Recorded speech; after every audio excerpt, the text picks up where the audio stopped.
Salut à tous et à toutes. Aujourd'hui, je vais vous parler sur ce tuto de comment essayer de dépanner l'installation d'une imprimante sous Windows 10, puisqu'apparemment c'est un problème récurrent qu'on rencontrait, que rencontreront et que rencontrent pas mal d'utilisateurs maintenant qui veulent utiliser, et c'est un petit peu normal, leur imprimante jusqu'à présent qui marchait très bien avant l'arrivée de Windows 10.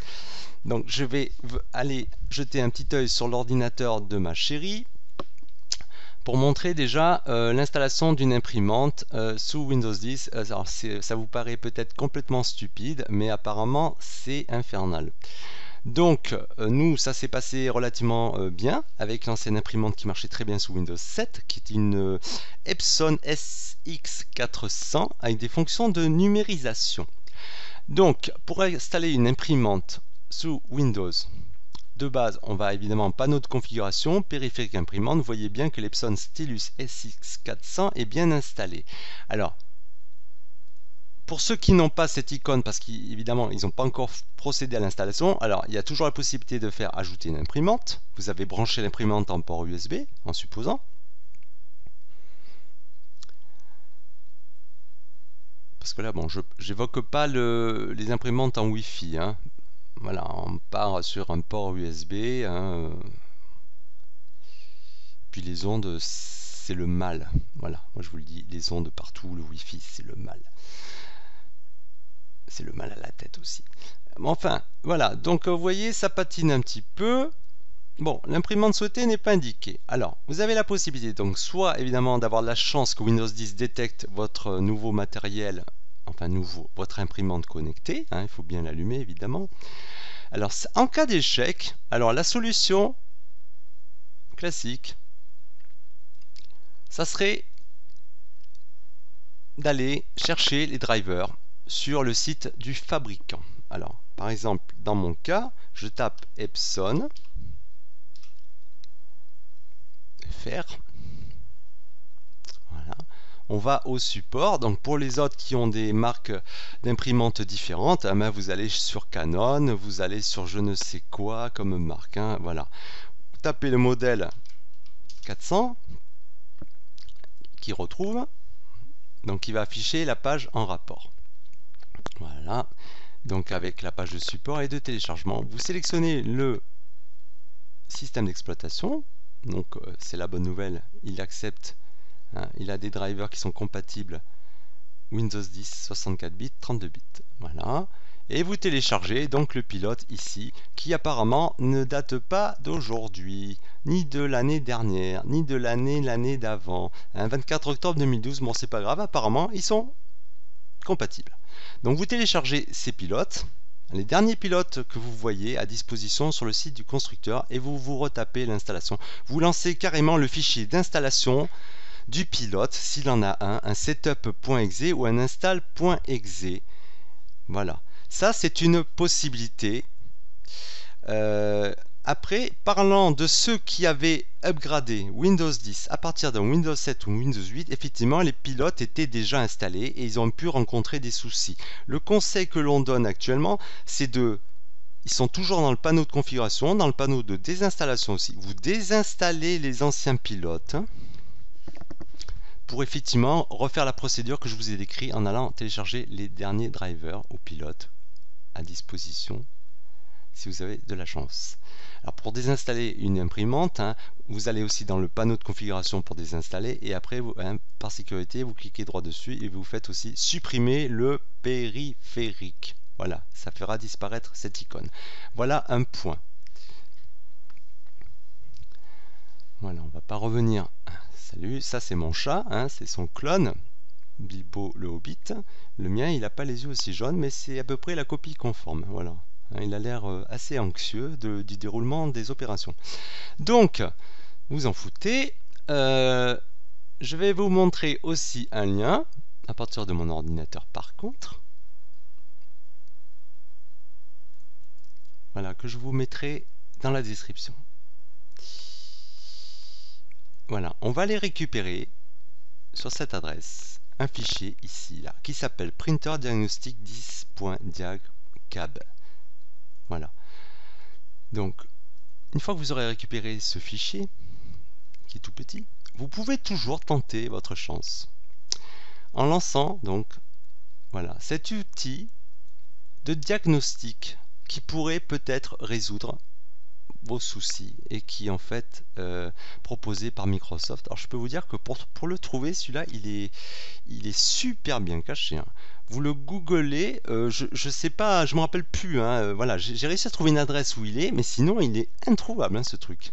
Donc vous faites suivant, voilà, donc en fait il va essayer, voilà, évidemment je risque pas d'avoir de problème pour l'instant, voilà, il va essayer de résoudre vos problèmes d'installation d'imprimantes sous Windows 10 en allant interroger les ports, en allant voir s'il n'y a pas un problème de spooler, d'impression. Enfin, c'est voilà, je vous passe les détails.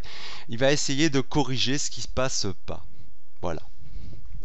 Donc ça, c'est une possibilité de piste pour essayer d'arriver à installer votre imprimante. Voilà. Alors après, si ces méthodes-là que je vous ai parlé, dont je vous ai parlé là succinctement ne marche pas, ben tant pis, hein, va falloir acheter une nouvelle imprimante, hein. Ou alors attendre que Windows sorte un fixe, hein, sous forme de patch pour corriger tout ça. Mais en tout cas, voilà, c'est pas un problème, un épiphénomène, ça concerne quand même beaucoup d'utilisateurs. Alors moi, ce que je vais vous montrer, par contre, de mon côté, c'est comment installer cette imprimante sous Windows 10 en réseau local.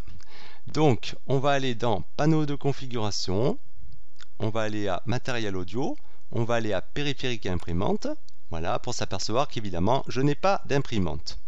À part par défaut, voilà, ce fameux utilitaire de Microsoft Print to PDF. Alors, je vous explique vite fait en passant sur cette fonctionnalité. C'est qu'en fait, vous voulez imprimer et vous n'avez que ça par défaut. Alors, ça va faire une impression virtuelle, mais en transformant ce que vous vouliez imprimer en fichier PDF. Voilà. Et ça va vous le coller sur votre disque dur à un endroit que vous aurez choisi. Donc voilà, ça n'est pas vraiment une impression, mais par contre, sachez que ça peut vous générer un fichier PDF. C'est bon à savoir. Voilà, vous voulez transformer quelque chose, vous l'avez en PDF. Bon, alors maintenant on va essayer d'installer cette imprimante en réseau. Alors vous avez le menu, ajouter un périphérique ou ajouter une imprimante. Alors on va faire ajouter une imprimante. Et on va voir comment Windows 10 se débrouille. Sachant que l'imprimante ici est connectée, allumée, la l'Epson SX400. Alors on va dire que ça patine encore dans le blé, ou la semoule, ça revient un petit peu au même. Alors moi je vais vous... Allez, on va faire plus vite, hein. Donc là vous êtes découragé, il n'y a rien qui se passe. Alors on va cliquer directement sur l'imprimante souhaitée, n'est pas indiquée. Alors, quelque chose à vérifier. Sur l'imprimante qui est reliée physiquement, ici, hein, sur un des ordinateurs de chez vous, il va falloir quand même vérifier qu'elle est bien partagée. Parce que ça, je l'avoue que je n'avais pas vérifié. Donc, on va aller dans Propriétés.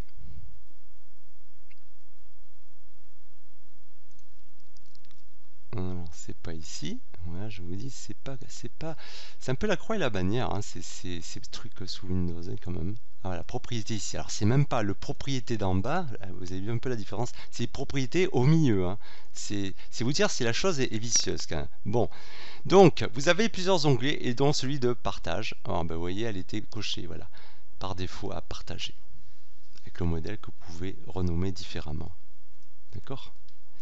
Voilà, donc en tout cas, je vous montre sur le modèle Epson où c'est que vous pouvez aller partager l'imprimante.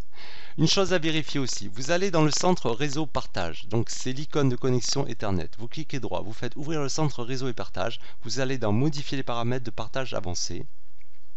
Donc là, par rapport à votre réseau privé, en général c'est plutôt le réseau local, donc privé, vous vérifiez l'activer la découverte de réseau est bien coché. Pareil pour activer la configuration automatique des périphériques connectés. Vous vérifiez bien ce point-là coché. Activer le partage de fichiers et d'imprimantes, hein, en réseau local. Il faut que ça soit activé. Voilà. Si vous avez un souci en privé, vous pouvez toujours vérifier en public, voilà, pareil, hein, profil invité au public, pareil, vous pouvez activer la découverte de réseau et pareil, activer le partage des fichiers d'imprimante. On ne sait jamais, ça peut peut-être marcher si en privé ça ne marche pas. Voilà, vérifiez donc ces points. Bon, maintenant que j'ai vérifié qu'évidemment tout était partagé sur l'ordinateur de ma chérie avec son imprimante, relié par port USB, maintenant, de mon côté, on va aller directement, je vais vous montrer la méthode finalement qui a marché, parce que tout le reste, ça n'a pas marché. Hein. Donc, ajouter une imprimante Bluetooth sans fil ou réseau détectable, ça n'a pas marché. Hein. Et pourtant, elle est partagée en réseau, hein, la SX400. Là, c'est pareil. Ajouter une imprimante, et pourtant c'est local ou réseau, manuellement, ça ne marche pas. La seule méthode qui a marché, c'est la deuxième option. Sélectionner une imprimante partagée par nom, et là, vous faites parcourir. Alors, si vous avez bien configuré le partage des fichiers et imprimantes de l'ordinateur sur lequel est reliée l'imprimante désirée, est reliée physiquement, voilà, on voit bien que l'imprimante apparaît reliée à l'ordinateur de ma chérie Betty. Mais vous n'avez pas besoin de savoir son nom. Ah non, mais vous sélectionnez, vous faites suivant, là, il va rechercher un pilote.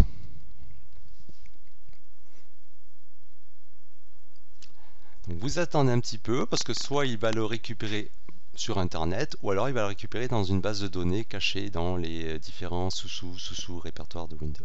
Voilà, et apparemment cette imprimante a été installée, vous avez ajouté, vous faites suivant, vous pouvez imprimer une page de test, vous faites terminer, je reviens à panneau de configuration, matériel audio, périphérique imprimante, j'ai bien l'imprimante à l'ordinateur de ma chérie qui apparaît dans disponible sur le mien. Donc je peux imprimer de là. On va tester la chose. Enfin tester, façon de parler. Par exemple, vous allez sur Microsoft Edge, surfer voilà, quelque part. Allez, on va sur Google. On tape Satriani, décidément. Voilà, Satriani. Allez, on va sur la page de Joe Satriani, guitariste de métal, hein, que j'adore. Et par exemple, vous allez voir, c'est pas là, ici, voilà, sur ce menu en pointillé, vous faites imprimer. Et là, vous vérifiez bien dans la liste qu'il y a voilà, l'imprimante par défaut en réseau. Voilà, ici, elle apparaît. Et là, vous avez même l'aperçu, ça prouve bien que tout marche. Voilà. Je vérifie quand même les options d'impression depuis mon ordinateur. Voilà. Et je peux même vérifier l'état des cartouches d'encre. Il va falloir que je remplisse la noire hein, quand même. Donc voilà. Donc c'est un panneau partagé. Windows 10 a installé l'équivalent en pilote sur mon ordinateur pour pouvoir bénéficier de l'imprimante connectée à l'ordinateur de ma chérie. Voilà. Donc je peux imprimer en réseau et me servir d'une imprimante. Voilà. Alors, un autre point dont je voulais parler.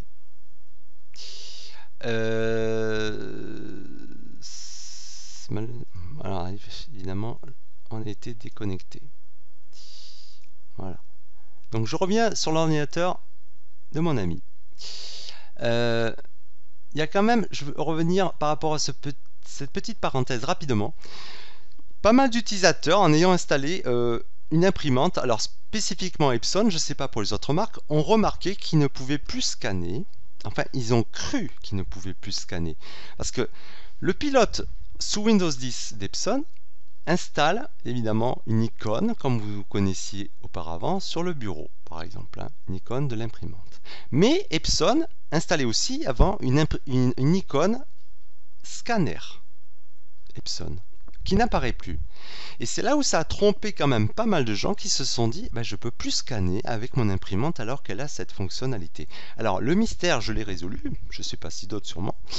En fait, vous allumez l'imprimante, bien évidemment, et ce qui se passe sous Windows 10, c'est que vous n'avez qu'une seule icône pour gérer la scannerisation, la numérisation ou l'impression. Et si vous cliquez droit, vous apercevez que vous avez le menu de numérisation, donc du scanner qui apparaît en fait en commun avec le menu de l'imprimante. Hein, c'est quand même des vicieux, il fallait le cacher le truc. Hein. Donc en fait, les pauvres R qui cherchaient partout leur icône scanner, bah, en fait c'est dans le menu de l'imprimante. Il suffit de l'allumer pour avoir tout de disponible, alors que si vous avez l'imprimante éteinte, ce menu évidemment sera grisé. Alors par exemple, je fais démarrer la numérisation, et ben voilà, j'ai la fenêtre par défaut sous Windows 10 de la numérisation, une fenêtre très sobre, sans bordure, voilà, donc tout marche. Alors je vous souhaite quand même la chance d'arriver à vos fins et de pouvoir installer une imprimante sous Windows 10. J'espère que ce tuto vous aura un petit peu aiguillé sur les pistes possibles pour résoudre ce souci. Et sinon, je vous dis à la prochaine. Ciao ciao et faites-vous quand même pas chier.